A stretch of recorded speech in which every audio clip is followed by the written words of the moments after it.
he does wonders for them, which is great for the team because it speaks to your depth in that department. But overall, I thought he applied himself very well throughout the game. When they needed him, he was there, and he looked confident. He didn't look like a bit shaky in the first half, but as the game went, then he grew into the game. He was able to show that confidence and be able to command that area at the back there, which was going to be very important playing against a Bidvest team that was always going to be coming at you and testing you all the time.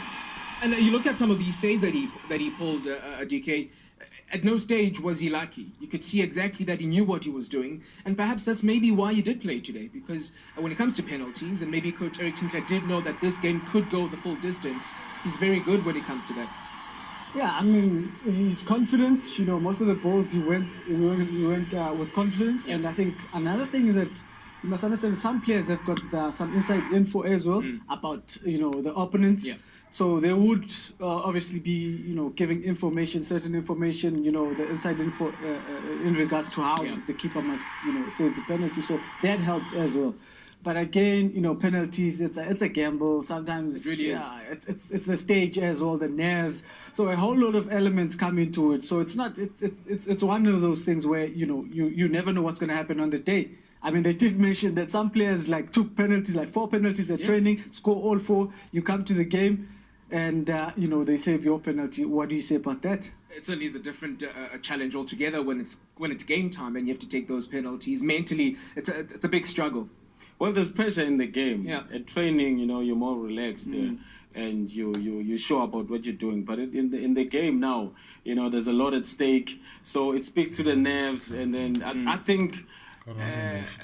It's not a case of not executing it well, but it's a case of now rushing things, panicking. It's about your mental state, and also your heartbeat that causes maybe a player who took 10 penalties at training, all of them in, and then at the game, that one is just goes sky high or gets saved by the goalkeeper. So it's very tricky, Maybe players should practice penalties during the game.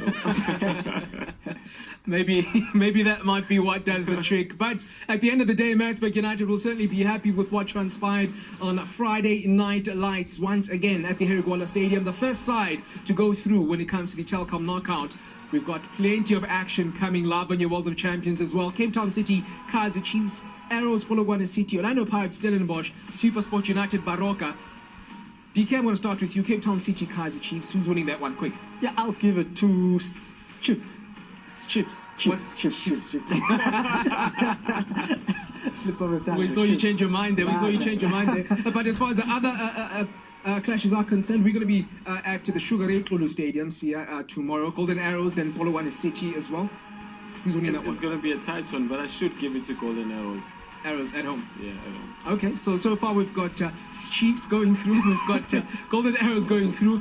Orlando Pirates, Stellenbosch, is this the type of game that Pirates need in order to turn their season around? Most definitely. I think it's one of those games, but again, still don't underestimate and undermine opponents such as Stellenbosch. Yeah. They've started winning games, the first game, if I'm not mistaken, and but I think Pirates should feel confident going into this one. They've had enough time to prepare, so yeah. Okay, all right, so Orlando Pirates going through there. SuperSport United, we've touched on quite at length, really, about the curse of the MTN 8. Can they overcome Baroka? Hey, and Baroka now is so police. It's one of those teams. Yeah, but yeah, it's a hard one. It's a hard one. They create a lot of chances, but they don't score. They did the same thing against Maritzburg United in the last game that they lost. And they're playing SuperSport United, confident after the cup win. Well, they might be still on celebration mode, and that they could capitalize on that. But I think SuperSport will go through. Okay.